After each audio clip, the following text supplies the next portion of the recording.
and the Todd Family YouTube video, wherever you are, whatever you may be doing. Thank you so much for making Ref Brandon and the Todd Family a part of your day. We always greatly appreciate it. I wanted to come on here on this Tuesday night and talk some college basketball. By the way, if you come on here live, feel free to leave a comment in the comment section down below. Make sure you give the video a like, a thumbs up. If you have not yet subscribed, please do so and share the video on all social media platforms. But I know the AP poll in college basketball comes out on Mondays, and I was going to do this video last night. Good evening, Kevron. Thank you for checking in here on this Tuesday night. But I was sitting down last night watching the Monday night football game, which I thought was going to be a good game. Turned out it was a blowout, but I was sitting here watching that game, and then I thought, you know what? Between Monday Night Raw and this game right here, both being on, I may not get a lot of people tuning in tonight, so I'll wait till tomorrow night. So let's talk some college basketball AP poll, and then when I get done, I have a short, brief conversation about one particular coach and one particular team that you do not see in the top 25. Auburn is the new number one team. I thought they would be because last Tuesday, 1 week ago, Tennessee played Florida, and Tennessee was number one at the time, and they were undefeated. And Florida beat them 73-43. So it wasn't just a Tennessee loss. They got blew off the court. But then Saturday came around, and Auburn was losing to South Carolina, and Iowa State was losing to Texas Tech, and I thought, man, Tennessee's already lost. If Auburn and Iowa State both lose, the new number one team's going to be Duke. And I hate Duke basketball, but luckily Auburn came back and won 66-63, I believe was the score, and then Iowa State beat Texas Tech in overtime. So Iowa State's now number 2. Duke is, though, number 3, followed by Alabama and Florida. Now, Florida's coach is young, and he's really, really good, but he has gotten himself into some hot doo-doo off the court. So depending on how this turns out, he may not be there for a period of time, but he's a phenomenal coach. Got a great name, too, by the way. Tennessee is number 6, followed by Marquette, Kentucky, Kansas, and Houston. And Kansas won Saturday. They beat, I think it was West Virginia, 54-40. And I was surprised because you don't see college basketball scores like that anymore. The game of college basketball was turned into college football where, you know, it's up and down the court and try to be first team to score 80. So it's a shock to see a team only give up 40 but only score 54, especially when it's Kansas. Texas A&M, number 11. Michigan State, number 12. Oregon, UConn, and Mississippi State is number 15. Gonzaga, Purdue, Memphis, Illinois, and Michigan. And then 21 through 25, we have Ole Miss, Utah State, Georgia, Wisconsin, and Baylor. Hey there, Jesus. Glad to have you here. A couple teams that you hardly ever see ranked in college basketball are ranked down there. Utah State at 22 and Georgia at 23. I think I heard it's the first time Georgia's been ranked since 2017, I believe. They're off to a really, really, really good start. Hey there, Noxify. Hopefully I'm saying your name correctly. Glad to have you here. Go Vol. So Noxify is a Vol fan, so glad to have you here. I like to have people from all fan bases in every sport on here because it makes for better chatter during basketball or baseball season, whatever the case may be. Hey, big man, but one coach and one team that surprisingly you don't see on here is Arkansas with John Calipari. And the reason why I say that, and Noxify, I'm actually a Clemson fan. I'm glad you asked because that's what I'm looking for.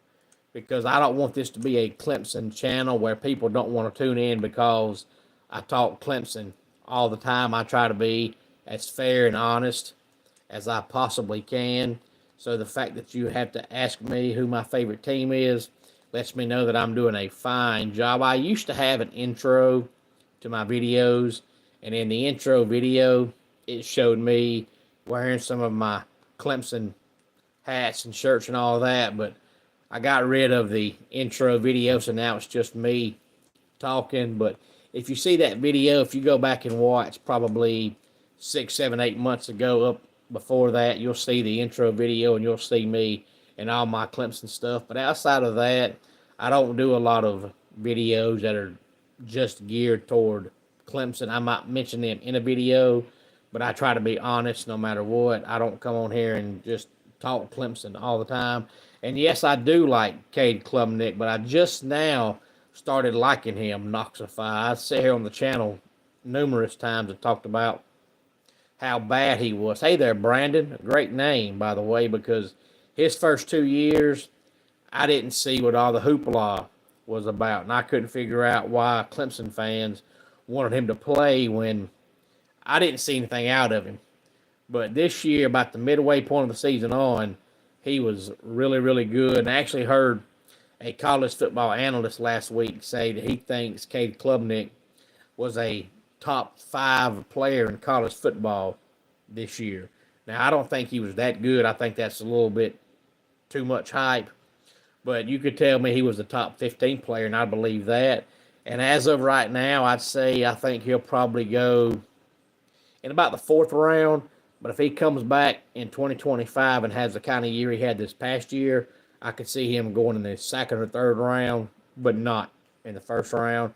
And no, that boy, I do not have any Cowboy boots, but I can see him going 4th round, maybe 3rd or 2nd, depending on how he does this upcoming season. But he's not a 1st round draft pick. But I'm still not convinced, no matter how much improvement he's showing, that his game translates to the NFL. But maybe I'm wrong. And Knoxify, I've mentioned this numerous times here on the channel, and that's what makes it so fun for me to watch the NFL. By the way, Knoxify, if you have not yet subscribed, please do so. It takes about 2 seconds, and it's totally free. And give the video a like and a thumbs up. But the reason why I love the NFL game so much is because I don't have an NFL team. I just watch it for the love of the game because I love football. But growing up, I was a casual Redskins fan and a casual Dolphins fan. And I say casual because I've never in my life owned a Dolphins hat. I've never in my life owned a Redskins hat, shirts, nothing. It's just I enjoyed watching them. I think the reason was when I first started watching the NFL, the Dolphins had Dan Marino, and I was a huge Dan Marino fan. And the Redskins had a running back named Terry Allen who played for Clemson, and I was a Clemson fan. So when I found out that he played for Clemson, I was like, oh, I'm a Redskins fan, but I never was diehard. But for the most part, I don't have an NFL team, so when I sit back and watch the games, I just watch them for the love of the game, and I never care who wins or who loses. I just want to see a good game. And this past weekend, the first round NFL games were absolute garbage. The Ravens-Steelers game was kind of close, only because you could tell that the Steelers couldn't score, and the Ravens just kind of caught off the dog. But the only actual good game this past weekend was the Commanders and Bucks. Every other game in the NFL first round was absolutely hideous. But one team I'm surprised you can't see in the poll is Arkansas, because you know with John Calipari being their coach, if they go on a 2-game winning streak, they're going to be ranked. But right now they're winless in the SEC, only scoring about 60 points a game. And John Calipari looks like that he's done let coaching go to his head. He looks like he's done convinced himself that even if he gets fired from Arkansas, he's made a name for himself and he'll get a job somewhere else. He makes zero in-game adjustments. I mean, nothing at all changes throughout the course of the game. And he coaches offense just the same way he did in 2011 when he won the national championship with Kentucky. But the problem was, if you recall that year, Kentucky had Darius Miller was really their sixth man off the bench, but they had Anthony Davis, Terrence Jones, Michael Kidd Gilchrist, Deron Lamb, and Marcus Teague was their starting five.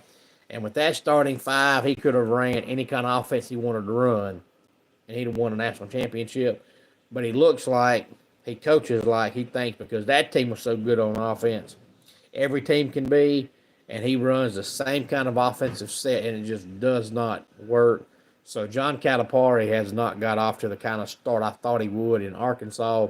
They are absolutely hideous right now, but I'm sure he'll win a few somewhere along the way, but I don't know when that will be. But any thoughts on any of this, please feel free to let me know. Let's go ahead and get our dad joke of the day in here.